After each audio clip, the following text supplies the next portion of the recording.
Chuck Clemans passed away recently, a year or so ago, and he was a huge supporter of the arts, and also on the board here at Clackamas, and he was active civically, and everybody knew him, and he was really gregarious and fun and crazy, and also incredibly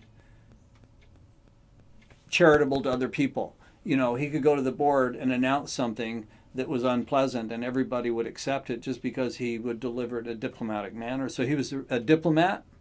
I know he used to be a race car driver, and I also know he used to be a ski racer and all sorts of things. And I actually saw him on the hill at Mount Hood Meadows a couple of years ago. Maybe it was 4 or 5.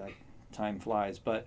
And I was like, Chuck, what's going on? And he's like, Dave, it was like we were jumping off cat trails and skiing moguls, and I'm like, wow, this dude can ski.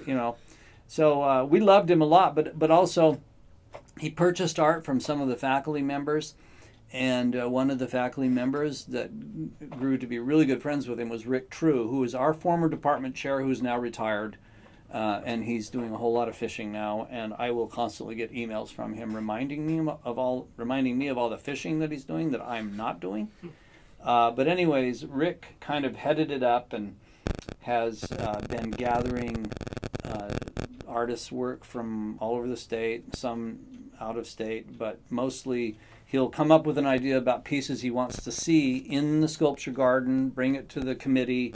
The committee meets, how much money do we have, can we afford it? And all of the money that we're spending on the sculpture garden is donated, so it's not coming out of our budgets. And I want everybody to know that, because it's public money, but it's donated for this purpose, so it's pretty pure.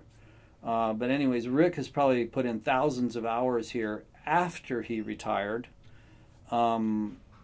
organizing, curating, installing and taking care of a lot of these pieces. And in fact, in the sculpture garden, there's a couple of Rick's pieces too. Yeah, and he's a renowned sculptor, former winner of the Oregon Arts Commission Sculpture Fellowship, and he's had tons of shows all over the place.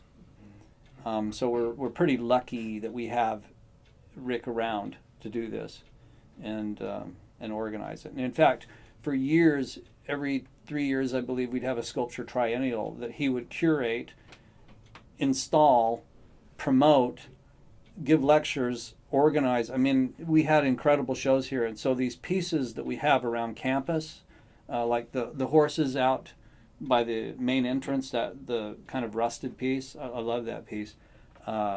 We owe Rick for all those things, for getting them.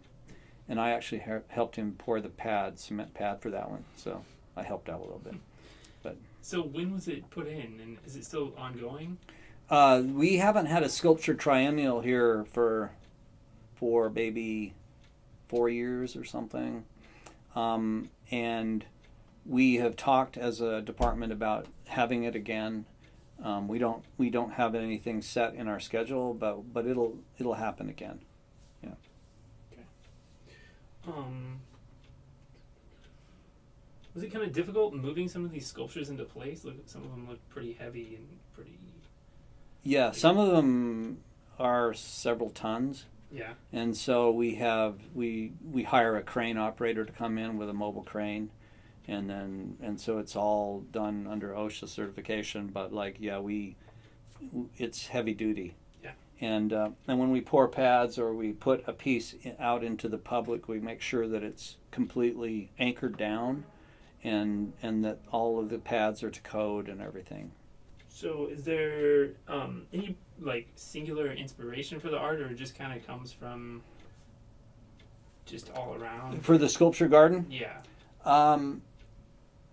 Well, Rick has, with the board that kind of works with him, and I've been on the board, he's really the bird dog. He goes out and finds work, and some of it is work that's being, I guess we call de-ascensioned or taken away from there was a bank in a neighboring city here that they were tearing down and renovating, and there was a really cool sculpture piece out in front they were just going to dump. And so we got that for free. And it is a really interesting piece with a history. I can't remember the artist's name, he's passed away, but like it was kind of one of his seminal pieces of a local artist, and that is this cement. It came apart in several pieces, like a lattice work of cement that is almost put together in a jigsaw puzzle, and is out there.